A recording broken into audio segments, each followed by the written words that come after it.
हाय dear students, previous class में हमने बात करी थी कोऑर्डिनेट सिस्टम के बारे में कि कोऑर्डिनेट सिस्टम यानी निर्देशांक पद्धति क्या होती है। आज अपन बात करेंगे कण की स्थिति के बारे में कि जो हमारा पार्टिकल है बेटा उसका जो स्थिति है उस स्थिति को आप किस तरीके से दर्शा सकते हो, यानी उस आपका जो पार्टिकल है उसके आप पोजीशन किस तरीके से बता सकते हो, किस तरीके से आप उसको निर्देशांक जो आपका पद्धति है निर्देशांक पद्धति है कोऑर्डिनेट सिस्टम है उस तरीके से आप उसको किस तरीके से उसको डिफाइन कर सकते हो। तो उसके 2 टाइप्स हैं। उससे पहले मैं आपको यह कहूँगा कि आप नोट्स में अपने रजिस्टर में इसके नोट्स जरूर बना लें ताकि वो आपके लिए यूज़फुल रहें। ठीक है बेटा, तो हमारा जो टॉपिक है वो मैं क्लियर कर चुका हूँ कि कण की स्थिति के बारे में, पोजीशन ऑफ पार्टिकल, जो हमारा पार्टिकल है उसकी जो पोजीशन है उस फ्रेम के अंदर, उस रेफरेंस फ्रेम में बेटा जो आपकी पोजीशन है पार्टिकल की वो आप किस तरीके से दर्शाओगे। उसके 2 टाइप्स होते हैं, मतलब 2 तरीके से आप उसको दर्शा सकते हो। पहला अपना आता है स्थिति सदिश द्वारा, दूसरा आता है निर्देशांकों द्वारा। यानी पहला आप दर्शाओगे स्थिति सदिश द्वारा, दूसरा किससे आता है बेटा निर्देशांकों द्वारा। यानी पोजीशन वेक्टर से स्थिति सदिश के द्वारा भी आप अपने पार्टिकल की पोजीशन बता सकते हो, दूसरा आप निर्देशांकों के द्वारा भी उसकी स्थिति बता सकते हो। तो पहला जब हम बात करते हैं स्थिति सदिश के द्वारा तो उसमें हम बताते हैं कि बाय पोजीशन वेक्टर, और पोजीशन वेक्टर का आपको पता है कि आपका जो पार्टिकल है उसका जिस पॉइंट पे आपका जो पार्टिकल है उसको क्या करो, ओरिजिन से उसकी जो लंबाई है उसको मैच करवा देते हैं, तब वो क्या बन जाता है, उसका पोजीशन वेक्टर बन जाता है। तो किस तरीके से हम बताते हैं कि यदि किसी पार्टिकल की पोजीशन P को कोऑर्डिनेट सिस्टम के मूल बिंदु O से मिलाने वाली रेखा से बनने वाली सदिश OP द्वारा प्रदर्शित करते हैं तो इस वेक्टर सदिश को क्या बोलते हैं अपन, पोजीशन वेक्टर या स्थिति सदिश बोलते हैं, और इसे हम R से दर्शाते हैं। तो यहाँ पे डियर स्टूडेंट्स, प्यारे बच्चों, क्या बात बताई जा रही है कि यहाँ पर देखो आप इस पार्टिकल P की पोजीशन, इस पार्टिकल P की पोजीशन आप ओरिजिन O से, इसकी स्थिति आप ओरिजिन O से जब आप इसको मिला देते हो इस P पॉइंट को, जिस P पॉइंट पे आपका पार्टिकल है और इस O पॉइंट पे जहाँ पे आपका ऑब्जर्वर है उसके सापेक्ष जब आप इसकी स्थिति बताते हो बेटा, तो जब O से आप P को मिला देते हो तब यहाँ पे आपका क्या बनता है, स्थिति सदिश बन जाता है, यानी पोजीशन वेक्टर R बन जाता है। और उसको हम मोस्टली किससे बताते हैं, जब आप OP को, ये आपका जो वेक्टर बना है OP क्यों लिखा, PO का मतलब क्या होगा, P से O की तरफ, और यहाँ पे OP लिखने का मतलब O से P की तरफ। तो OP जो वेक्टर आपका है उसको हम किससे दर्शाते हैं, R से दर्शाते हैं बेटा जी। तो यानी कि आपका स्थिति सदिश द्वारा जब आप स्थिति बताएंगे तो हम क्या बोल देंगे कि O से जो आपकी स्थिति सदिश बन रही है, इस O से लेके P को जब आप मिला देते हो तब वहाँ पे जो आपका R बनता है, तब वहाँ पे जो आपका बेटा स्थिति सदिश बनता है वो क्या कहलाता है, वहाँ पे इसके O से P का वो क्या कहलाता है, अपने R कहलाता है। यानी आपने पार्टिकल P की पोजीशन को P पॉइंट पे ऊपर आपने किससे बताया, स्थिति सदिश के द्वारा बता दिया। क्लियर है ये चीज, यानी पहली स्थिति अपनी क्लियर हो गई, आपने स्थिति सदिश के द्वारा बताया। दूसरा आता है निर्देशांकों द्वारा कि अब आप कोऑर्डिनेट्स के द्वारा, निर्देशांकों के द्वारा आप किस तरीके से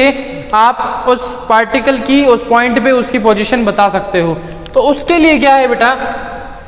कि हम एक रेफरेंस फ्रेम का यूज लेंगे, जैसे यहाँ पे इसको मैंने आपको बता दिया, ये आप डायग्राम जरूर बनाएं। उसके बाद अब हम बात करते हैं कि अगर आप पार्टिकल P की पोजीशन अपन XYZ अक्षों से बने प्लेन पर डाले गए परपेंडिकुलर या लंब की लेंथ से भी व्यक्त करते हैं, ये लेंथ पॉइंट P के कोऑर्डिनेट भी कहलाते हैं। यानी कि क्या कहलाया कि जो आपका P पॉइंट है वो आपने फ्रेम XYZ में बताया, X, Y और Z से मिलके जो प्लेन बनते हैं आपके XYZ से कौन से प्लेन बनेंगे, X और Y से मिलके XY प्लेन बनेगा, ZY से मिलके ZY प्लेन बनेगा, और X और Z से मिलके XZ प्लेन आपका बन जाएगा। तो उसमें जब आप इसकी स्थिति बताते हो किसकी, पार्टिकल P की, पॉइंट P पे आप अपने पार्टिकल की जब पोजीशन बताते हो तब आप वहाँ पे इसको क्या बोलते हो कि ये इसके निर्देशांक भी कहलाते हैं। यानी कि इनके ऊपर ये जो प्लेन बने हैं आपके एक्स वाई पे जो आपका प्लेन बनेगा, और जो आपका जेड एक्स पे जो आपका प्लेन बनेगा, और जो आपका वाई और जेड पे जो प्लेन बनेगा उस पे जब आप परपेंडिकुलर यानी कि एक लंब डाल देते हो तब उस लंब पे वहाँ से जब आप उसकी स्थिति बताते हो तब वहाँ पे जब आप लंबाई दूरी कैलकुलेट करते हो बेटा तब वो आपका क्या बन जाता है, P के कोऑर्डिनेट एक्स वाई जेड बन जाते हैं। किस तरीके से होगा उसके बारे में भी हम चर्चा कर लेंगे अभी। तो P से एक्स वाई प्लेन पर डाले गए लंब की लंबाई P से एक्स वाई प्लेन, आपका ये एक्स और ये वाई वाला जो प्लेन है, एक्स वाई प्लेन पे आपने जो आपने लंबाई डाली है यानी कि जेड वाई प्लेन है यहाँ पे, यानी P से बेटा जब आप इस Z और Y प्लेन पे जब आप बताते हो अपनी, यहाँ पे आपने परपेंडिकुलर डाला P से ये वाला A पॉइंट पे आया, ठीक है। जब आप इसकी लंबाई बताते हो तो क्या होगा कि यहाँ पे इसके X के निर्देशांक, यानी जो प्लेन आप यूज में ले रहे हैं और उसमें जो रिमेनिंग बच जाता है उसी के तो निर्देशांक बनते हैं। यानी आप ZY का बता रहे हो इसलिए वहां पे बच गया कौन सा, X बच गया। तो इसका मतलब अब जो निर्देशांक बनेगा वो किसका बनेगा बेटा, जो कोऑर्डिनेट बनेगा वो किसका बनेगा, X का बनेगा। तो इसका मतलब P से A तक बात करते हो तो PA बनेगा, और ये जो PA है वो किसके बराबर होगा, OL के। X एक्सिस पे जितनी दूरी है P कोऑर्डिनेट की उसके बराबर होगा ये OL के बराबर, ठीक है। ये चीज क्लियर है, क्यों, क्योंकि PA भी तो क्या है, आपने उस सरफेस पे उस प्लेन पे लंब डाला है, तो PA बराबर होगा किसके, OL के। उसके बाद जब आप ZX प्लेन पे Z और X इस पे डालोगे बेटा लंब, तो B पॉइंट पे डाला, तो यहाँ पे देखो B पॉइंट पे डालने पर आपकी दूरी क्या बन रही है, P से इस B पॉइंट पे डाला तो PB, यानी ये ऐसा मान लो ये पूरा प्लेन है आपका, ये पूरा प्लेन है आपका यहाँ पे ZOX, ठीक है। ये पूरा प्लेन है, यहाँ पे आप क्या डाल रहे हो, इसके बीच में जस्ट बीच वाले पॉइंट पे आप उस पे लंब डाल रहे हो, तो ये P से B के ऊपर इसके ऊपर लंब आया, तो इसका मतलब जो PB की लंबाई है वो इसका जो Y एक्सिस पे जो इसकी दूरी है यानी OM, उसके क्या होगा बेटा, वो बराबर होगा। क्लियर है ये चीज। उसके बाद जब आप बात करते हो एक्स वाई प्लेन की, एक्स और वाई प्लेन की, if we are discussing about X Y plane then we can say if we put a perpendicular to the plane x y then we'll get the value, we get the point। यहाँ पे आपको point क्या मिलेगा, C। तो जो C point मिल रहा है बेटा, वहां पे आपने क्या करा, इस प्लेन पे आपने परपेंडिकुलर डाला, और जब आपने इस प्लेन पे परपेंडिकुलर डाला तो वो C पॉइंट पर जाएगा P से, तो जब वो P से C पॉइंट पे जा रहा है तो वो PC बन जाएगा आपके पास में। क्लियर है। तो वो PC जो Z का कोऑर्डिनेट आ रहा है वो बराबर होगा किसके, आपके O से लेके N तक के,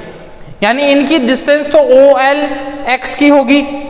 ON आपके Z की होगी, और OM क्या होगी, आपके Y की होगी। और जब आप बात करते हो इस प्लेन की, यानी आपने पहले इस प्लेन पे डाला जो कि अपना प्लेन था ZY, उसमें आपके A पॉइंट बना, तो जो PA है वो इसके X वाले के बराबर होगी, यानी OL के बराबर हो जाएगा, ठीक है। उसके बाद अगर आप बात करते हो ZX प्लेन की, तो वहां पे बेटा क्या है, B पॉइंट डाला आपने, तो यानी PB आएगा, ये PB किसके बराबर होगा, आपके OM के बराबर होगा। ये 3D स्पेस में होगा तब वहां पे क्लियर देखेगा कि वो चीज उसके बराबर आ रही है। यहाँ पे आपको उसको 3D में इमेजिन करना है, ठीक है। तो जब आप इमेजिन करेंगे तो आपको पता चलेगा कि PB बराबर आएगा किसके, OM के। और यहाँ पे जब आप डालते हो XY के प्लेन के ऊपर, जब आप क्या कर देते हो, लंब डालते हो, तो वहाँ पे वो C पॉइंट पे जाता है, तो वहां पे जो C है वो किसके बराबर आएगा बेटा, ON के बराबर आएगा। यानी कि जो आपके PA बन रहा है वो X निर्देशांक का X बिंदु, मतलब आपके X निर्देशांक हो जाएगा, जो PB है वो Y निर्देशांक हो जाएगा, और जो PC है वो क्या हो जाएगा, आपका Z निर्देशांक हो जाएगा बेटा। ठीक है, वही चीज क्लियर। उसके बाद एट द एंड आपको करना क्या है, देखो मैं बताता हूँ आपको। OP ये जो आपका स्थिति सदिश है उसके और इसके जो कोऑर्डिनेट है XYZ, उसके बीच में क्या बताना है, संबंध बताना है। और वो संबंध बताने के लिए अब आपको क्या करना पड़ेगा, इनके यूनिट वेक्टर IJK का यूज लेना पड़ेगा। तो हमने क्या बोला यहाँ पे कि पॉइंट P एवं उसके कोऑर्डिनेट, जो आपका P पॉइंट है और उसके कोऑर्डिनेट जो XYZ है, उनके बीच में जब आप रिलेशन बताते हो तब हमने क्या माना, XYZ जो आपके एक्सिस है, XYZ जो एक्सिस है, उनके बीच में हमने IJK क्या मान लिए, उसके यूनिट वेक्टर मान लिए। तब वहां पे आप क्या बताते हो कि जो AP है बेटा अपना, ये जो AP है यहाँ से लेके AP, ये वाला AP है वो किसके बराबर आएगा, OL के। वहाँ पे ये OL के बराबर आ जाएगा। जब ये OL के बराबर आ जाता है तो इसको हम X के बराबर लिख देते हैं, ये आपके X के बराबर हो जाएगा। इस X के बराबर हुआ और X के बराबर हुआ तो इसका मतलब यूनिट वेक्टर लिखोगे तो इसका जो कोऑर्डिनेट है स्मॉल x उसको, और ये जो इसकी दिशा है यूनिट वेक्टर वाली I उसके साथ लिखेंगे तो यहाँ पे स्मॉल xi आ जाएगा। उसी तरीके से जब आप BP की बात करते हो वहाँ पे ध्यान देना है, BP की जब आप बात करते हो बेटा तब वहाँ पे OM बन जाता है, ये OM के बराबर होगा यहाँ से y एक्सिस वाले के। और उसके बाद में ये y बराबर आएगा किसके, स्मॉल yj के। उसी तरीके से z के लिए बात करोगे तो PC, ये जो आपका PC है कौन सा, ये जो PC है वो बराबर आएगा ON के, और ये बनेगा आपके क्या बनेगा यहाँ पे Z, और बराबर में स्मॉल z और k बन जाएगा। क्लियर है ये चीज। अब हम बात करते हैं ट्राइंगल ओ एंड बी में। ट्राइंगल ओ एंड बी में बात करेंगे, ट्राइंगल ओ एंड बी में बात करेंगे तो क्यों बात करेंगे ओ एंड बी में, हम इसलिए बात करेंगे क्योंकि अपने को ओ पी निकालना है बेटा लास्ट में, और जब ओ पी निकालना है तो ओ बी पी यानी O B plus B P बनेगा आपके क्या आर,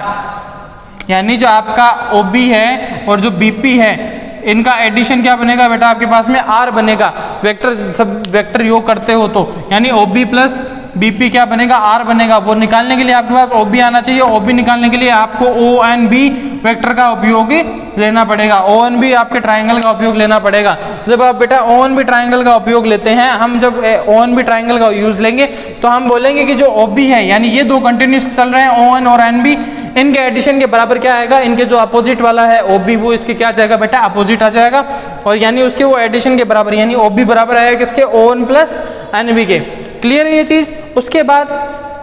जब आप बात करते हो ओ बी की, तो अब ओ बी क्या बना, जब आपने इसको लिखा O N plus N B, तो बेटा ध्यान देने वाली बात यह है ओ एन आपके क्या बनता है जेड बनता है, और जो एन बी है बेटा वो एन बी किसके पैरेलल में चल रहा है आपके ओ एन एन बी किसके पैरेलल में चल रहा है एक्स वाले के पैरेलल में चल रहा है, तो एक्स बी एन किसके आ जाएगा बराबर, यहाँ पे ओ बी किसके बराबर आया, ओ एन को तो लिख दिया जेड और एन बी को क्या कर दिया बेटा हमने एक्स कर दिया। क्लियर है ये चीज। तो जब z को लिखोगे और x वेक्टर को लिखोगे तो इसको वेक्टर को यूनिट वेक्टर में कन्वर्ट कर दोगे k cap z plus i cap x। उसके बाद जब आप bp की बात करते हो बेटा, तो bp की बात करने पर यहाँ पे क्या आएगा, ये b और ये p, ये bp किसके बराबर आएगा आपके, ये bp तो वैसे भी क्योंकि आपको निकालना क्या है op निकालना है, तो ob प्लस bp के बराबर आएगा, तो यहाँ पे ob हमने निकाल दिया। और जब बेटा हमने ob निकाल दिया तो ob आपके पास में क्या आया यहाँ पे kz प्लस स्मॉल के प्लस